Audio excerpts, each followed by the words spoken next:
बिस्मिल्लाहिर्रहमानिर्रहीम। अस्सलाम वालेकुम डियर स्टूडेंट्स। लास्ट टाइम हमने सिस्टम ऑफ लीनियर इक्वेशन जो है उसके सॉल्यूशन के बारे में पढ़ा था। अगर तो हमने ये लीनियर सिस्टम के बारे में हम कर रहे थे, तो हमने ये देखा था कि अगर सिस्टम ऑफ लीनियर इक्वेशन जो है वो उसमें नंबर ऑफ अननोन्स और नंबर ऑफ इक्वेशन सेम हो, तो जो हमारे पास कोएफिशिएंट मैट्रिक्स है वो स्क्वायर मैट्रिक्स बनता है। और अगर उसका इन्वर्स एग्जिस्ट करेगा तो फिर उस सिस्टम ऑफ लीनियर इक्वेशन का सॉल्यूशन एग्जिस्ट करेगा। और अगर जो मैट्रिक्स जो है वो स्क्वायर ना हो, तो फिर हमने उस केस में भी देखा था कि सॉल्यूशन हम किस तरीके से निकालते हैं। आज जो है वो हम देखेंगे कि कैनोनिकल फॉर्म जो है वो क्या होती है। तो द कैनोनिकल ऑगमेंटेड मैट्रिक्स।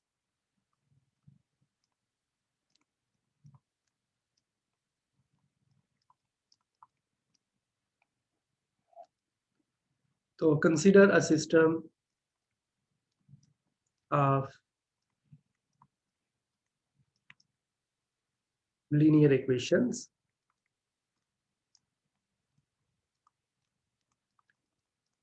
ये हमारे पास सिस्टम ऑफ लीनियर इक्वेशन है, जिसको मैट्रिक्स फॉर्म में हम इस तरीके से लिख सकते हैं A x is equal to b, where जो हमारे पास मैट्रिक्स ए है, इसका जो रैंक है दिस विल बी एम और this will be less than equal to n, और एन जो है वो हमारे पास नंबर ऑफ अननोन है। ठीक है, तो हमारे पास एन जो है वो नंबर ऑफ अननोन्स है।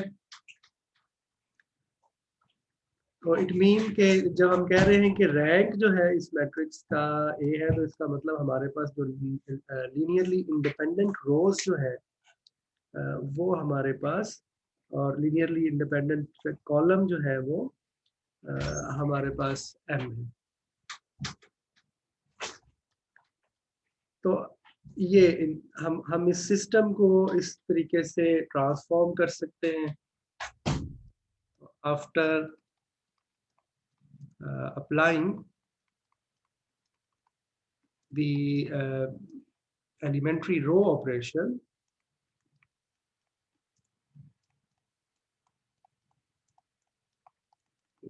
we can transform the system into following form.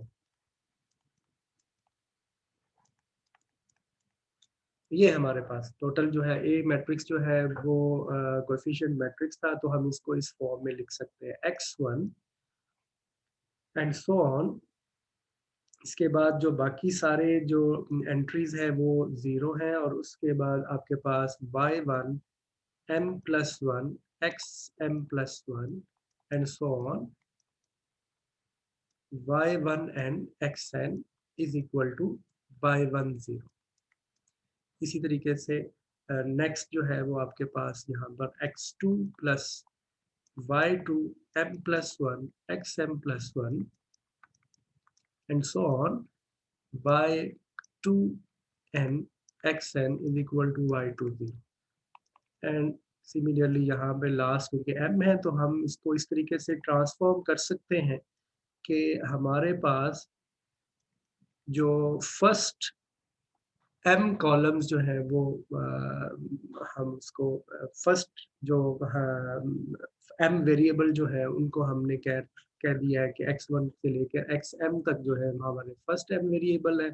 हमने इक्वेशन को इस तरीके से ट्रांसफॉर्म कर लिया। ठीक है, ये और in the end last equation ये बन जाएगी y m0। तो ये हमारे पास सिस्टम आ जाएगा। तो ओरिजिनल सिस्टम था हमारे पास A x is equal to b. ठीक है, ये हमारे पास ओरिजिनल सिस्टम था। देखिए ये जो A x is equal to b original system था, इसमें ए जो है इसका ये कोएफिशिएंट मैट्रिक्स था। ये इसके ऊपर जब हमने एलिमेंट्री, ये ऑगमेंटेड मैट्रिक्स है जो हमारे पास गिवन सिस्टम है, तो इसके ऊपर जब हमने एलिमेंट्री रो ऑपरेशन किए, क्योंकि मैट्रिक्स ए का रैंक जो है वो m है, तो रैंक का मतलब क्या है कि उसमें number of linearly independent column जो है वो m है। तो हमने वो वाले, अब देखिए जो हमारे पास इस ये जो आपके पास सिस्टम है, ठीक है, तो इसमें हमारे पास नंबर ऑफ अननोन जो है वो n है, ठीक है, और नंबर ऑफ इक्वेशन जो है वो हमारे पास m है, ठीक है, तो इसका मतलब इन्फिनिट मैनी सॉल्यूशन है। तो जब हमने ट्रांसफॉर्म किया, तो क्योंकि m जो कॉलम्स है इस ऑगमेंटेड मैट्रिक्स के वो लीनियरली इंडिपेंडेंट है, तो आप उनको इस तरीके से बाय रो ऑपरेशन उसे अरेंज कर सकते हैं कि पहले जो फर्स्ट m कॉलम है उनको आपने ट्रांसफॉर्म किया और वहां से आपके पास ये आइडेंटिटी मैट्रिक्स बन जाए, ठीक है। तो इसी तरह से इसके बाद जो है वो आपके पास एक और मैट्रिक्स बनेगा जो कि जिसको आप बाय से डिनोट करें, और उसमें ऑब्वियसली आपके पास रोज m होंगे और कॉलम्स जो है n-1। तो ये ऑगमेंटेड मैट्रिक्स जो है वो आपके पास बन जाएगा। तो ये एलिमेंट्री रो ऑपरेशन आपने किए। ये हमने आसानी के लिए कहा कि इससे पहले, जैसे अब देखिए कि यहाँ पर जब इसे आप ट्रांसफॉर्म करके इक्वेशन की फॉर्म में लिखेंगे, तो जो फर्स्ट इक्वेशन है इसमें सिर्फ x1 अपीयर हो रहा है, x2 x3 up to so on xm वो जो है वो जो वैल्यूज है वो 0 है, ठीक है। और इसी तरह दूसरी इक्वेशन में सिर्फ x2 अपीयर हो रहा है और x1 से लेकर xm तक सारे के सारे वैल्यूज जो है वो 0 है, ठीक है। तो उनको हमने रो ऑपरेशन से जो लास्ट टाइम ही हमने कहा था कि आप एलिमेंट्री मैट्रिक्स ई के साथ इसे मल्टीप्लाई करें, तो असल में हम इस तरह से ये मल्टीप्लाई कर रहे हैं, ये the sequence of elementary matrices से इसे मल्टीप्लाई करेंगे, तो ए को दो पार्ट्स में हमने डिवाइड कर दिया। फर्स्ट पार्ट जो है वो m क्रॉस m मैट्रिक्स है, उसको अलहदा ब्लॉक बना लिए, ठीक है, जो कोफिशिएंट मैट्रिक्स है उसको ब्लॉक में कन्वर्ट कर दिया, और इससे ये हमारे पास आ जाएगा। तो ये जो सिस्टम है हमारे पास, इसको हम इस फॉर्म में लिख सकते हैं। ये ऑगमेंटेड मैट्रिक्स है और ये इसमें ये वैल्यूज पुट कर दें, तो this will B m minus m, और नंबर ऑफ अननोन्स जो है उसको हम x से डिनोट कर रहे हैं, और दीज आर आवर, इसको हम y0 का नाम देंगे। तो y0 क्या है? y0 दिस सॉल्यूशन कॉलम है, और x जो है वो नंबर ऑफ अननोन है। तो ये जो फॉर्म है इसको हम कहते हैं कैनोनिकल फॉर्म, ठीक है। तो फॉर्मली हम इसको इस तरह से डिफाइन करते हैं, a system ax is equal to b is said to be in canonical form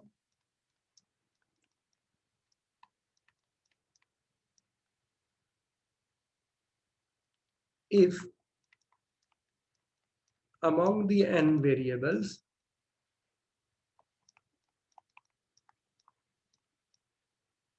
there are m variables with the property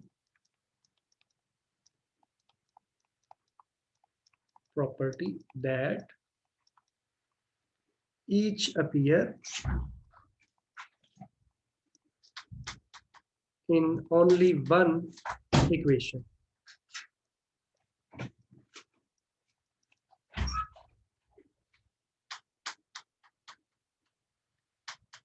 And its coefficient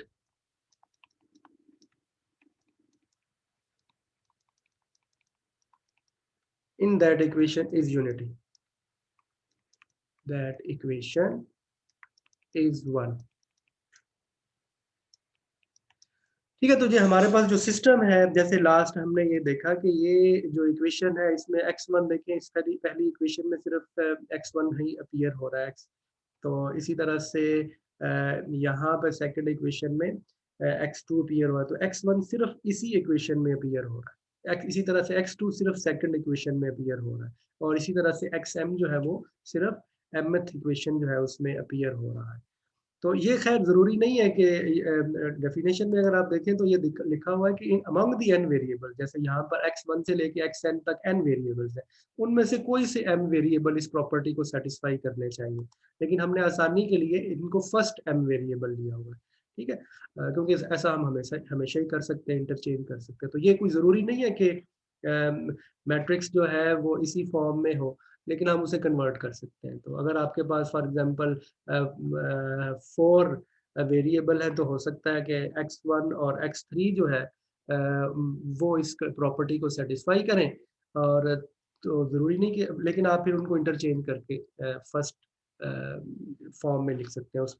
तो इन जनरल ये ज़रूरी नहीं कि वो फर्स्ट कंसेक्टिव जो आपके पास वेरिएबल है वही इस प्रॉपर्टी को सेटिस्फाई करे, ठीक है। तो कोई से इन जनरल कोई से m वेरिएबल इस प्रॉपर्टी को सेटिस्फाई करने, क्या वो प्रॉपर्टी क्या है कि हर इक्वेशन में वो वेरिएबल सिर्फ एक ही दफ़ा आना चाहिए, और फर्दर उसका जो कोएफिशिएंट है वो 1 हो।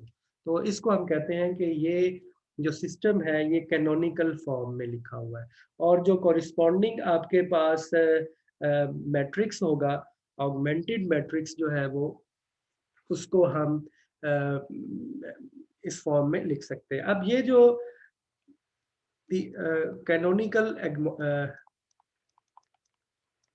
augmented matrix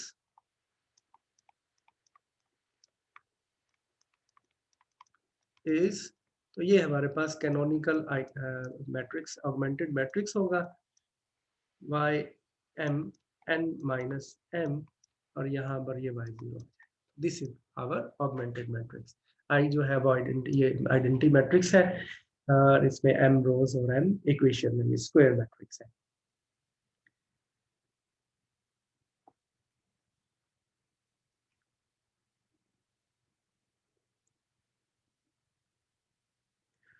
जो वेरिएबल्स हैं हमारे पास x1 x2 up to so on xm are called basic variables,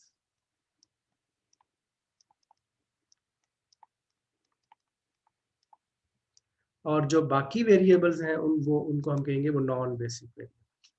तो xm plus 1 and so on xn are called non basic variable।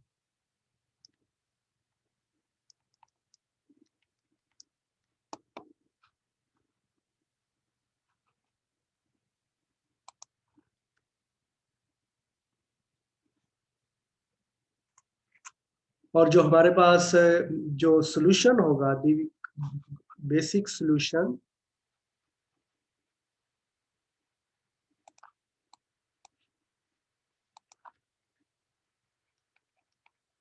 जो बेसिक सॉल्यूशन है हमारे पास ऑफ द सिस्टम इज,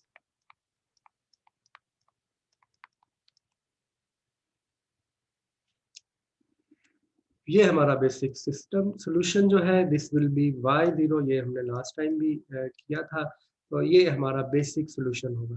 तो y0 जो है ये असल में मैट्रिक्स है, इसमें आपके पास एंट्रीज है, अगर ये टोटल जो है आपके पास n वैल्यूज है, तो अगर इसको हम लिखें तो ये असल में इस तरह से लिखा हुआ है x1 x2 and so on, यहाँ पर आके xm है, उसके बाद वैल्यूज जो है वो xm plus 1, टोटल हमारे पास n वेरिएबल्स है, और इसी तरीके से ये हमारा बेसिक सॉल्यूशन है। और दिस इज y0 जो है, दिस इसकी entries y10 y20 and so on m0, और उसके बाद जो बाकी सारी एंट्रीज है वो 0 है। तो यहाँ से आप ये लिख सकते हैं कि हमारे पास xi जो है इसका आंसर जो है वो इक्वल टू yi0 है, for 1 less than equal to i less than equal to m, और बाकी जो सारी वैल्यूज है उसके लिए ये 0 है। जब भी वैल्यू जो है वो आई से m से ग्रेटर होगी तो आंसर 0 है। तो this is our basic solution.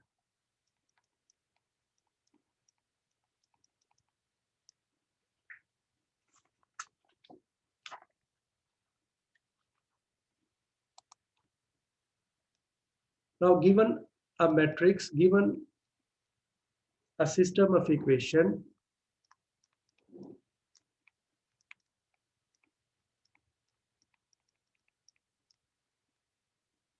A x is equal, ये हमारे पास गिवन सिस्टम है, A x is equal to b. तो यहाँ पर अगर हम जो है वैल्यूज जो है वो पुट करें, तो मैट्रिक्स ए जो है इसको हम इस तरीके से लिख सकते हैं। ये मैट्रिक्स ए को जब हमने कैनोनिकल फॉर्म में कन्वर्ट किया, तो इसको हम इस फॉर्म में लिख सकते हैं, A into y m n minus m into x, और जो बी है हमारे पास, ये सॉल्यूशन है। ठीक है, तो ये इसको हम इस तरीके से ट्रांसफॉर्म कर सकते हैं। ये ऑगमेंटेड मैट्रिक्स है। ये ऑगमेंटेड मैट्रिक्स जो है ये हमने लिखा हुआ है, यहीं से आप ये फॉर्म कर सकते हैं। देखें कि ये जो वैल्यूज है, इसको यहीं से, ये जो आपके पास सिस्टम है, इन इक्वेशन से आप इसे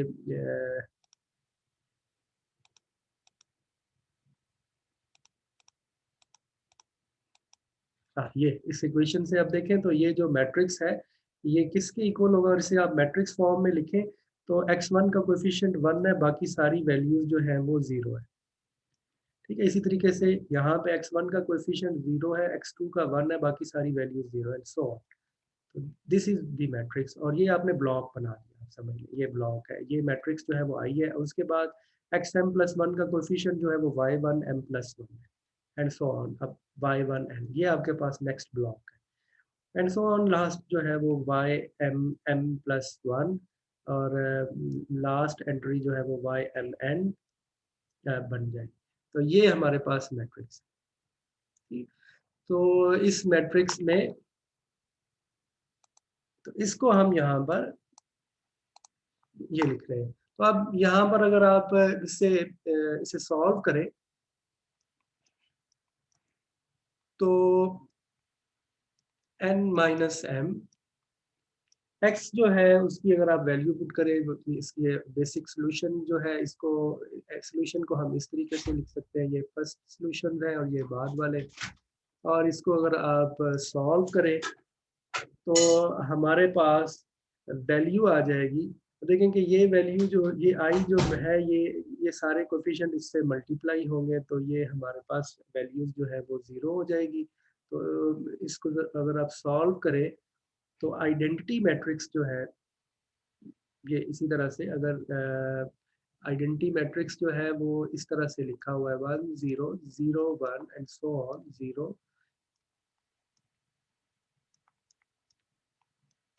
और इसी तरह से ये लास्ट में एंट्री है, और इसके बाद ये जो है वो आपके पास नॉन बेसिक वेरिएबल्स है, y1 m+1 से स्टार्ट होते हैं, and so on. Last entry जो है वो yn m+1 है।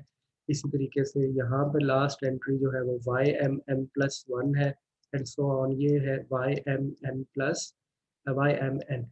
तो ये वैल्यूज अगर आप रिप्लेस कर दें, ये y0 y0 की वैल्यू क्या है, y10 and so on m0। और 0 जो है मैट्रिक्स जो है, ये असल में बाकी सारी एंट्रीज जो है वो 0 है। ये मैट्रिक्स भी हम ऐसे ही लेने में। तो अब ये जो है देखिए, ये आपके पास ट्राइंगुलर मैट्रिक्स। आप इसको अगर आप सॉल्व करें, तो ये मल्टीप्लाई जब आप करेंगे तो आपके पास क्या आ जाएगा कि y10,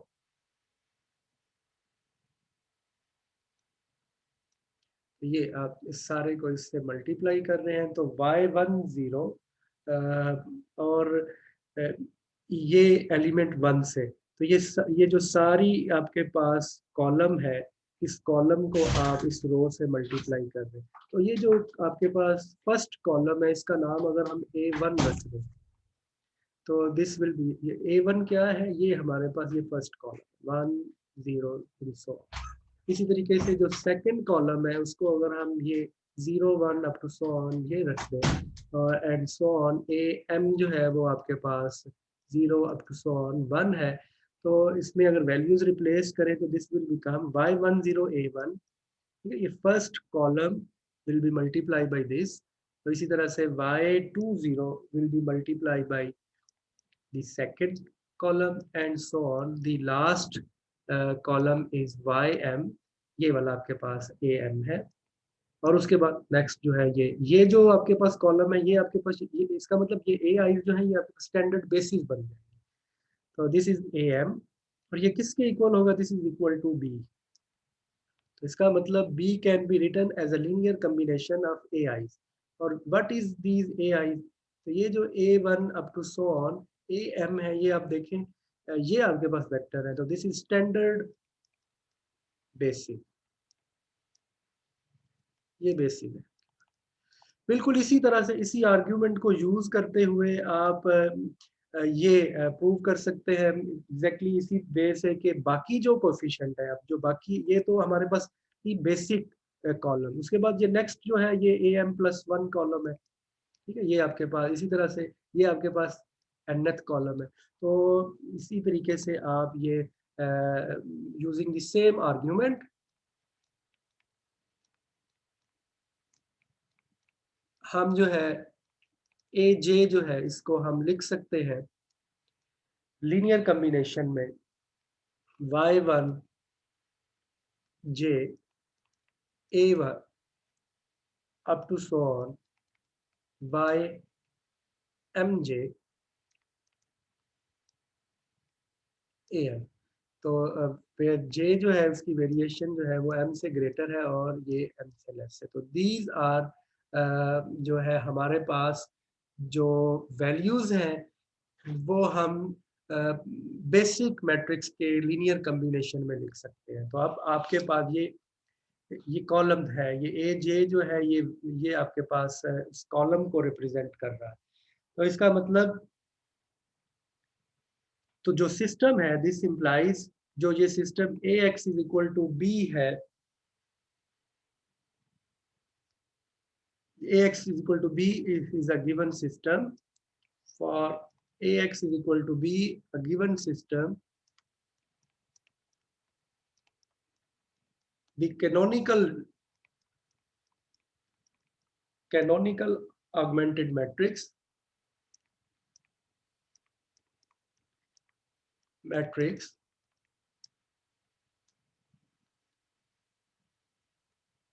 of the system ax is equal to b specifies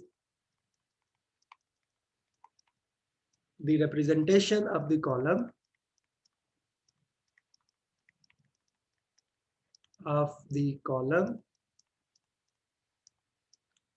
aj where j is greater than m and less than equal to n in term of the basic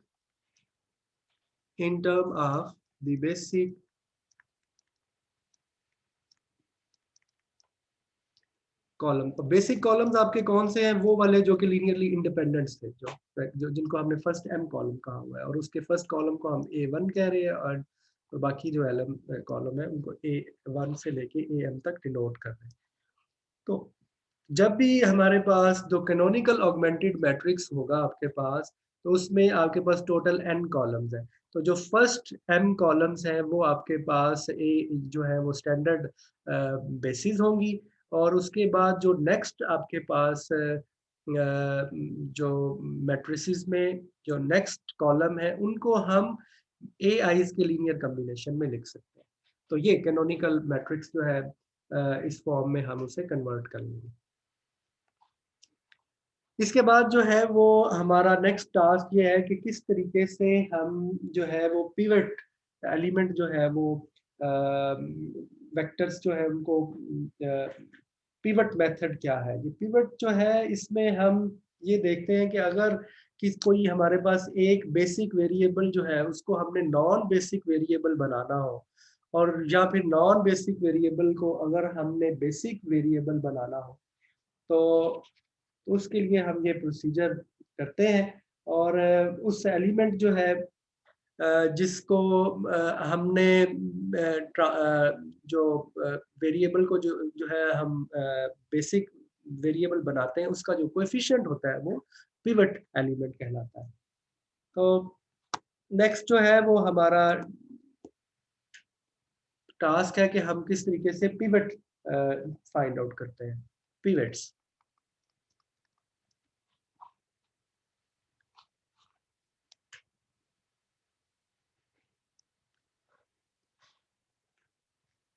तो यहाँ पर अगेन हमारा टास्क क्या है कि किस तरीके से हमने कि how to convert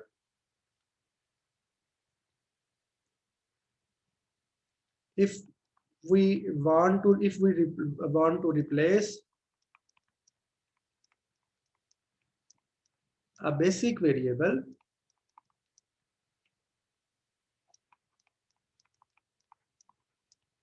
to the non-basic variable and vice versa.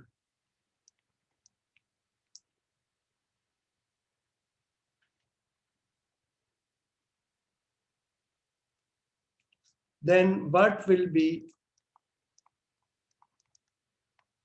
the new canonical representation.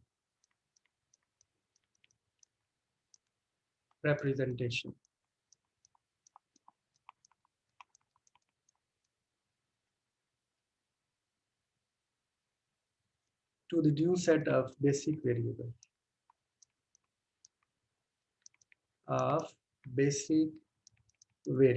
क्योंकि अब हमारे बेसिक वेरिएबल बदल गए, हमारे पास ऑगमेंटेड मैट्रिक्स है, तो अब हम उसको अपडेट कर रहे हैं। दूसरे लफ्जों में आप ये कह सकते हैं कि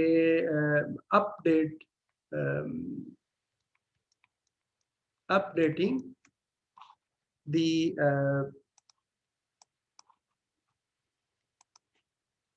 updating the augmented matrix.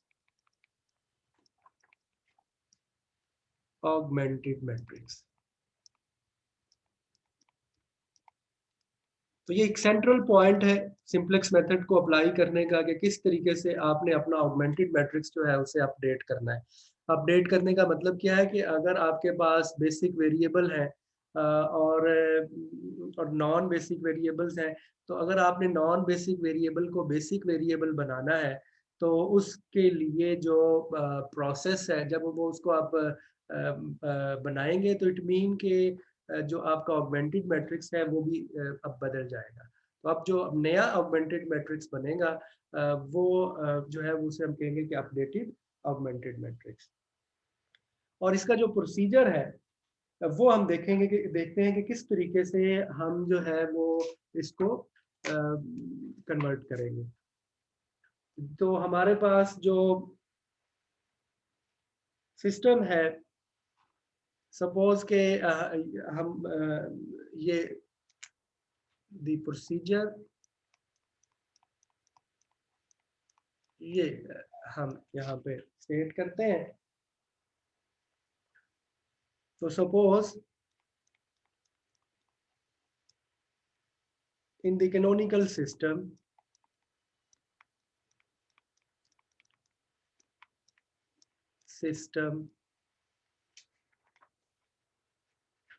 जो हमारे पास कैनोनिकल सिस्टम है जो शुरू में हमने स्टेट किया था, यहाँ पर इसको अगर हम ये 1 कह लें, तो ये जो कैनोनिकल सिस्टम है 1, we wish to replace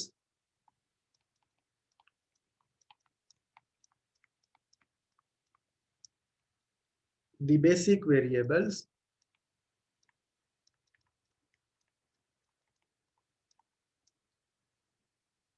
xp, कोई भी बेसिक, हमारे पास टोटल बेसिक वेरिएबल्स कौन से हैं? फर्स्ट m वेरिएबल्स को हमने बेसिक वेरिएबल कहा हुआ है और बाकी जो सारे हैं उनको हमने नॉन बेसिक वेरिएबल कहा हुआ है। By the non basic variable xq, तो xq के साथ आपका, तो this can be done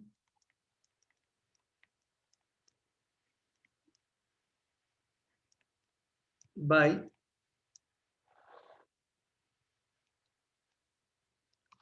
if and this can be done if and only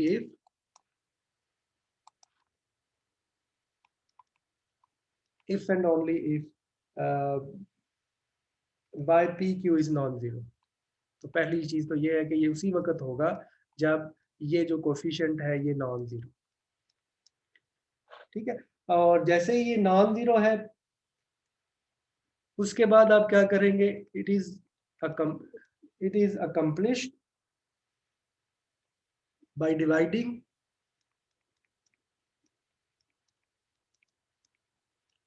by dividing the pth रो, जो आपके पास pth रो है उसको आप डिवाइड कर दें इस कोएफिशिएंट से by ypq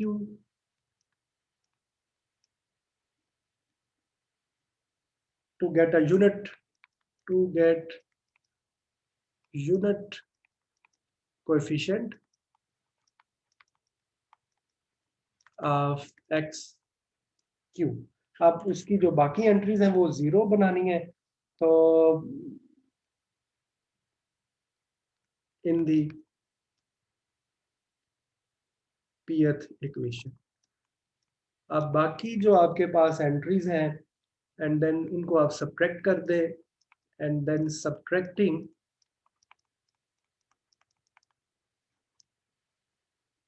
suitable multiple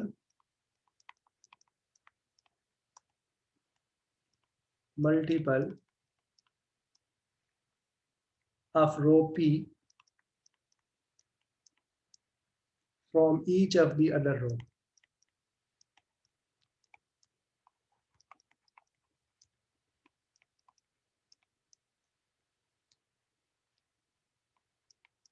In order to get zero coefficient.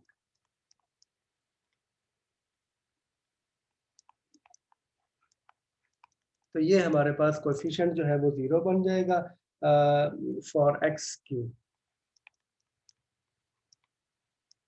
In all other equation. तो ये जो वेरिएबल है ये फिर हमारा जो है वो बेसिक वेरिएबल बन जाएगा, क्योंकि इसमें इस कॉलम में सिर्फ एक्स क्यू का कोएफिशिएंट 1 होगा और बाकी सारी इक्वेशन में एक्स क्यू का कोएफिशिएंट जो है वो 0 बन जाएगा। तो this transform the qth equation, this transform the kth column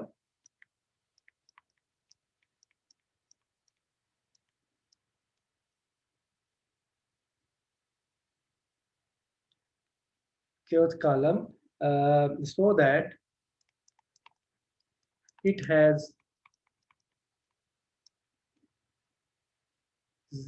zero entry except in its pth entry। तो सिवाय इसकी pth एंट्री के अलावा बाकी सारी एंट्रीज जो है वो आपके पास 0 हो जाएगी और pth एंट्री जो है वो 1 हो जाएगी। तो ये जो है इस तरीके से आप अगर फॉर एग्जांपल अगर ये आप देखें कि ये हमारे पास था, हमारे पास जो ओरिजिनल सिस्टम 1 जो था उसमें इस तरह से लिखा हुआ है x1 plus y1 m+1 x m+1 and so on. जो लास्ट जो है आपके पास एंट्री है y1n xn is equal to, यहाँ पर हमने शुरू में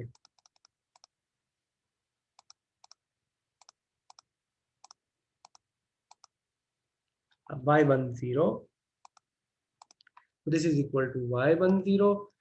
ये हमारे पास एंट्री थी x2 y2 m+1 xm+1 and so on y2n xn y20, और इसी तरह से ये लास्ट एंट्री जो है वो थी xm और ये है ym m+1 xm+1 and so on ymn xn is equal to ym0। तो आप देखें ये टोटल हमारे पास इसमें देखिए x1 जो है वो सिर्फ इस इक्वेशन में अपीयर हो रहा है और किसी इक्वेशन में नहीं है, तो ये हमारा बेसिक वेरिएबल है। इसी तरह से x1 से लेके xm तक। अब हम सपोज ये चाहते हैं कि कोई नॉन बेसिक वेरिएबल, ये सारे नॉन बेसिक वेरिएबल है, तो सपोज कि हम ये कह रहे हैं कि जो आपके पास जो xm+1 है इसको हम बेसिक वेरिएबल बना दें।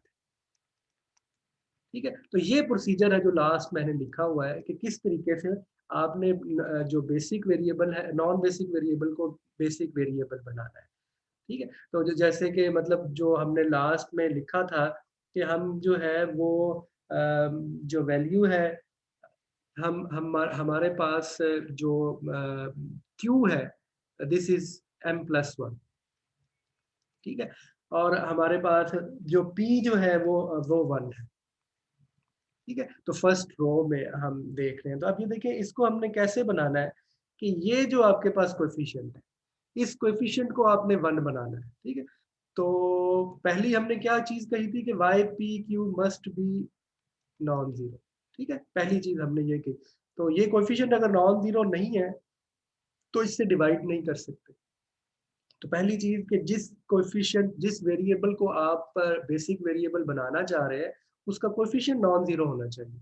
तो सपोज कि ये नॉन जीरो है तो आप इससे डिवाइड करते हैं, तो ये आपके पास रो है, रो 1 है, ठीक है। तो क्या करें, divide divide by y p की। अब p जो क्योंकि 1 है इस चले, और q की वैल्यू जो है वो m+1, तो जब डिवाइड करेंगे तो ये जो एंट्री है जो अब x1 का जो कोएफिशिएंट है वो 1 है, तो अब उसका कोएफिशिएंट जब इस रो से आप मल्टीप्लाई करेंगे तो यहाँ पर 1 है, ठीक है। तो xm+1, तो ये एंट्री जो है वो 1 बन जाएगी। अब जो दूसरी एंट्रीज है, ये वाली जो एंट्री है, ये अब आपकी एंट्री 0 कब बनेगी, इसको आपने 0 बनाना है। तो इसको 0 बनाने का तरीका क्या है कि इन जनरल जो है आप इसको इस एंट्री इसको यहाँ पर अब 1 बन चुका है, अब इसको आप कैसे 1 बनाए कि ये एंट्री आपने 0 तो बनानी है। तो हमने क्या कहा कि आप इसे सूटेबल वैल्यू से मल्टीप्लाई करके इक्वेशन नंबर 1 से सब्ट्रैक्ट करते हैं। तो वो जो वैल्यूज है वो ये है कि अगर आपके पास ये जो नई वैल्यूज आपके पास आएंगी,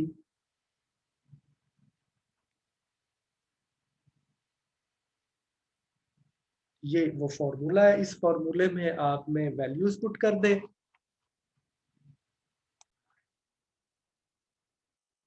तो ये जो हमारे पास न्यू कोएफिशिएंट आएंगे तो वो हम इस फॉर्मूले से निकाल सकते हैं। तो अगर हम ये सपोज करें कि जो ये नए कोएफिशिएंट है ये इनको हम डिनोट कर लें वाई आई जे डैश के साथ, आर दी कोएफिशिएंट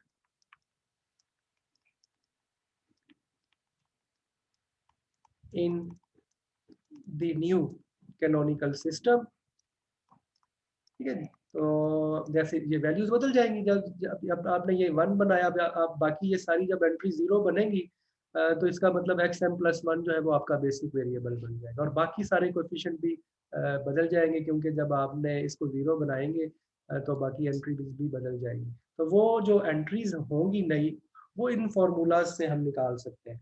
तो y i j dash is equal to y i j minus y p i over y p q into y i q. तो ये हमारे पास एंट्री होगी जब i is not equal to p, और जब i की वैल्यू p के इक्वल होगी तो उस केस में जो एंट्री है वो हमारे पास ये बन जाएगी।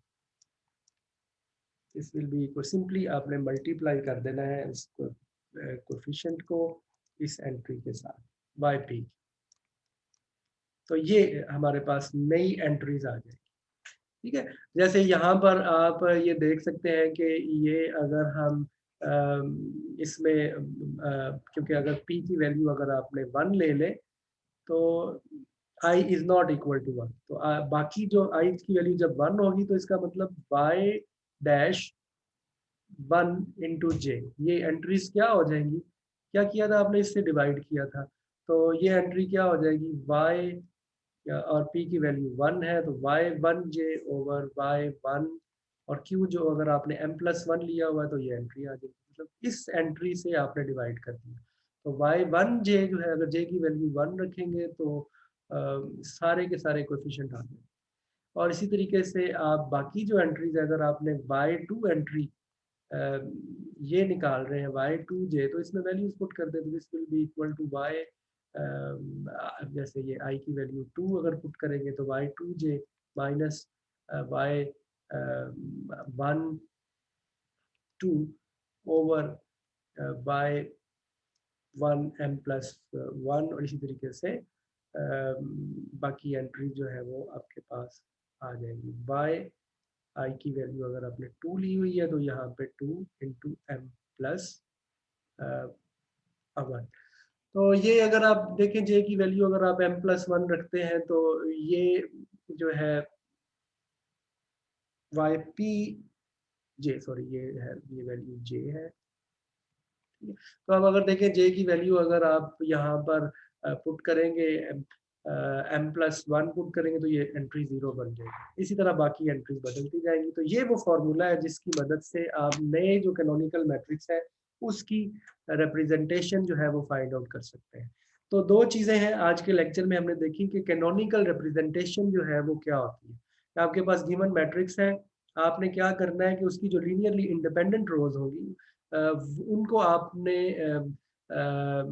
जो है सपोज के अगर वो m है तो आपने उस मैट्रिक्स का जो है उसको इस तरह से ट्रांसफॉर्म करना है by using elementary row operation कि जो आपके पास फर्स्ट m कॉलम्स है ऑगमेंटेड मैट्रिक्स के वो आइडेंटिटी मैट्रिक्स बन जाए, तो बाकी जो आपके पास मैट्रिक्स है वो एज इट इज हो जाए, तो उसे फिर हम कहेंगे कि वो कैनोनिकल फॉर्म है। या दूसरे लफ्जों में अगर इक्वेशन में लिखी हुई है तो अगर एक वेरिएबल एक इक्वेशन में सिर्फ अगर एक वेरिएबल जो है वो सिर्फ एक ही इक्वेशन में अपीयर हो रहा है, ठीक है, जैसे x1 जो है वो सिर्फ फर्स्ट इक्वेशन में अपीयर हो रहा है और x2 सिर्फ सेकंड इक्वेशन में हो रहा है, तो अगर आप इस तरीके से अपने सिस्टम को ट्रांसफॉर्म कर लें तो उसे हम कहेंगे कि ये कैनोनिकल ट्रांसफॉर्मेशन है। और कॉरिस्पॉन्डिंग जो मैट्रिक्स आएगा वो कैनोनिकल मैट्रिक्स है, और ऑगमेंटेड मैट्रिक्स की फॉर्म में लिखा होगा तो कैनोनिकल ऑगमेंटेड मैट्रिक्स है। अब दूसरी चीज जो कि हमने देखी है वो ये कि अगर आपके पास देखिए ये जो मैट्रिक जो वेरिएबल्स हैं जो कि हर इक्वेशन में सिर्फ कि वो वेरिएबल जो सिर्फ एक ही इक्वेशन में अपीयर हो रहा है उसे हम कहते हैं बेसिक वेरिएबल्स, और बाकी जितने भी होंगे वो नॉन बेसिक वेरिएबल्स होंगे। अब दूसरा जो सिंप्लेक्स मेथड में जो हम सबसे इम्पोर्टेंट काम करते हैं कि किस तरीके से एक नॉन बेसिक वेरिएबल को बेसिक वेरिएबल बनाना है। तो जब आप ऐसा कर रहे हो तो सबसे पहले आपने ये देखना है कि जिस वेरिएबल को आप नॉन बेसिक वेरिएबल को बेसिक वेरिएबल बना रहे हैं उसका कोएफिशिएंट नॉन जीरो होना चाहिए, ठीक है।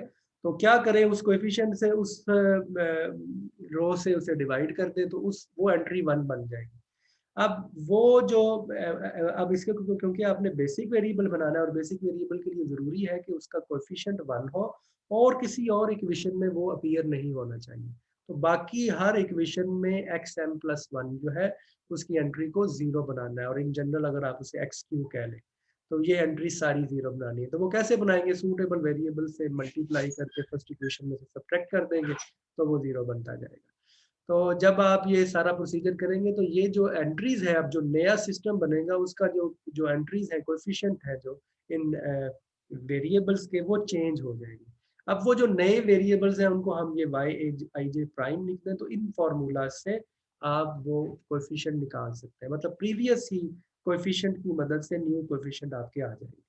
तो ये जो है वो प्रोसेस है कि किस तरीके से आप कैनोनिकल ऑगमेंटेड मैट्रिक्स बनाते हैं और फिर उसको अपडेट कैसे करते हैं, ठीक है। और ये जो एलिमेंट होता है इसको फिर हम कहते हैं कि ये वो जो एलिमेंट जो जिसको जिसको हम ट्रांसफॉर्म करते हैं, जैसे यहाँ पर हमने इसको 1 बनाया था तो ये पिवट एलिमेंट कहलाता है। तो वाई, तो इन जनरल जो है ये जो एलिमेंट होगा YPQ, this is called pivot element. जब हम जो है